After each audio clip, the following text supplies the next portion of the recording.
Doctor Yunus উনি যদি কাউকে প্লে করে, he is a international player, let him play. উনার প্লেয়ার কোয়ালিটির কাছে আপনি আমি কিছুই না, উনাকে প্লে করতে দেন। ডক্টর ইউনুসের সামনে ভারতীয় কর্তৃপক্ষ শিশু আন্তর্জাতিক পর্যায়ে। আমার আপনার কপাল ভালো যে আমার দেশটাকে এখন একজন নোবেল বিজয়ী রিপ্রেজেন্ট করছে, যার সামনে ভারতীয় কুত্তার বাচ্চারা বলদের মতো গৈর খায়, তার সামনে দাঁড়াতে পারে না। আপনারা এটা মনে করেন না আমি বিএনপি করি না, জামাত করি না, তো সেক্ষেত্রে আমার কি তারা এখন ক্ষমতা চাচ্ছে না।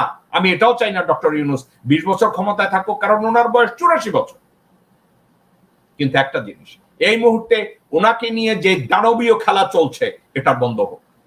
দর্শক বৃন্দ, আপনারা এটা জানেন, আজকে গত 54 বছরের হিস্ট্রিতে ভারত এই প্রথম বাংলাদেশের মাটিতে কোটা বিরোধী আন্দোলনে ছাত্রদের দ্বারা পাছার মধ্যে লাথি খেয়ে তাদের পুতুল নিয়ে দৌড়েছে। এখন এই মুহূর্তে ডক্টর ইউনুসকে যদি সরানো হয়, বাংলাদেশের অর্থনীতি অলরেডি জাহান্নাম, আরো জাহান্নাম অবস্থা হবে।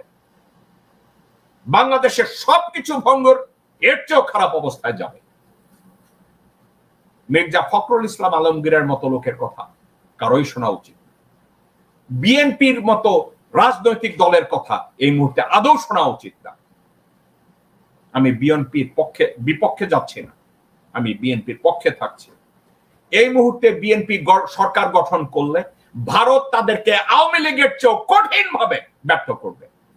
India will set BNP for sure failure. India, Bangladesh জাতীয়তাবাদী দল এই কথা বুঝতে যদি ব্যর্থ হয়, তারা মায়ের পেটে বসে আছে। বাংলাদেশের বর্তমান অবস্থায় বাংলাদেশকে চালানোর মতো কোন যোগ্যতা, লোকবল, পয়সা বিএনপির নাই। কারা রইল বোকাপাট, কারা রইল বোকাপাট, ভেঙে ফেল কর রেলপাট, রক্ত জামার শিকল পুজোর ভাষণ বেদি। ওরে ও তরুণ নিশান, ওরে ও তরুণ নিশান, তোর গলায় বিশাল ধ্বংস নিশান, মুলুক প্রাচীর প্রাচীর ভেদি। কারা